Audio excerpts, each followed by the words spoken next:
किसी ज़माने में जब ज़रूरी समाज था, गांव के लोग मिलजुल कर एक एक बर्तन जोड़कर कपड़ा लीरा मिलाकर एक लड़की ब्याह देते थे। हर एक फर्द की तरफ से जो भी कुछ दिया जाता वो बेटी या बेटे वाले की तरफ से भाजी होती, जिसका मतलब था कि आज हम दे रहे हैं, कल ये हमारे बेटे या बेटी की शादी पे हमें मिलेगी। ये एक तरह की कमेटी होती थी। इसके बावजूद शादी बाकायदा मनसूबा बंदी के साथ की जाती थी। शादी का खाना देना या मेहमानों को दावत खिलाना भी एक समझ में आने वाली बात थी। दूसरी तरफ मर्ग है जो कभी भी पूछ के नहीं आती। आने वाले मेहमानों की तादाद भी मुतय्यन नहीं होती, दिन भी मखसूस नहीं होते। बाज़ औक़ात तो 40-40 दिन तक शौक़ चलता है और खाने में हम बकरों और मुर्गों का मुतालबा करते हैं।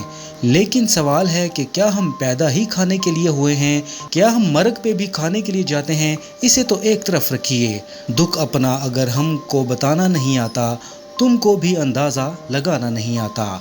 कुछ ख़वातीन किसी फौतगी वाले घर भी जाएं तो वापस आकर इसी तरह तबसरा कर रही होती हैं कि बेटी ने तो नया सूट पहना हुआ था, इसे तो दुख ही नहीं था। बहू तो ऐसे हंस हंस कर बातें कर रही थी कि जैसे इसकी दरीना ख्वाहिश पूरी हो गई हो। कोई ज़्यादा रो रहा हो तो एतराज़, कोई सब्र करके बैठा हो तो मसला। घर साफ़ हो तब तबसरा, ना साफ़ हो तब तनकीद। ओ भाई, तुम्हें किसने हक दिया है दूसरों को जज करने का? किसी का जूता पहनकर जब तक खुद नहीं चलते तब तक इसके चलने पर एतराज़ ना करें। खुद तो 4 प्लेटें बिरयानी तनावल करके डकार भी ना मारें और दूसरों पर ताबड़तोड़ हमले। खुदारा रहम करें। कम अज़ कम सोग में शामिल नहीं हो सकते तो बिला वजह इनकी इज्जत भी ना उछालें। ये वक्त सब पर हर घर में आना है और आता है। हमारे मर्द हजरात भी कुछ कम नहीं हैं। 2 लफ्ज़ ताज़ियत के तो ठीक तरह बोल नहीं पाते और सियासी थिएटर ऐसे सजा के बैठ जाते हैं कि फौतगी पर नहीं, इलेक्शन कैंपेन पर आए हों। जिसके सर से बाप का साया उठा है, कोई इसकी भी तो दिलजोई करे, इसके गम का मदावा भी तो कोई करे। लेकिन हमें किसी के गम से क्या, हम तो महज दिखावे के लिए गए हैं। हमारी बला से कोई मरता है तो मरे, हम तो पूछेंगे कि भाई जी खाने का इंतजाम हो गया ना, कितनी देगें बनवाई हैं? 10 देगें तो कम हैं, बरादरी भी है, मोहल्लेदारी भी है।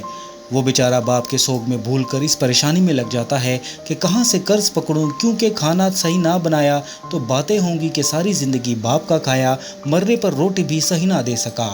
हमें सोचना होगा कि हम कौन लोग हैं। हम मुसलमान तो दूर, क्या हम इंसान भी हैं? आखिर अशरफुल मखलूक़ात का ताज पहनकर हैवानियत की सारी हदें अबूर कर जाना कहाँ की इंसानियत है? मैंने मैयत के घर में ऐसी आवाज़ें भी सुनी हैं जो देग पर बांटने में लगा हुआ होता है। इसे कहा जाता है ज़रा प्लेट में 4 बोटियां ज़्यादा डाल देना। वो दामाद भी आया है, इसे भी खाना देना। वो बेटी जो माँ या बाप की मैयत पर रो रो कर हलकान हो रही थी, जैसे ही जनाजा उठता है तो वो सारा गम पसे पुश्त डालकर खाना तकसीम करने में लग जाती है कि ससुराल वाले भी आए हैं, इन्हें खाना ना मिला तो सारी ज़िंदगी बातें सुनने को मिलेंगी कि तेरे बाप की मैयत पे तो हमें खाना भी नहीं पूछा किसी ने। मैंने इस बात पर भी तबसरे सुने हैं कि सालन में तो तरी ही नहीं था, हमारी प्लेट में तो बस शोरबा ही आया है। हम बहैसियत मुआशरा जालिम बन गए हैं। खुशियों को तो छोड़ें, हमने मर्गों को भी अपने शरीके पूरे करने के लिए इवेंट बना लिया है।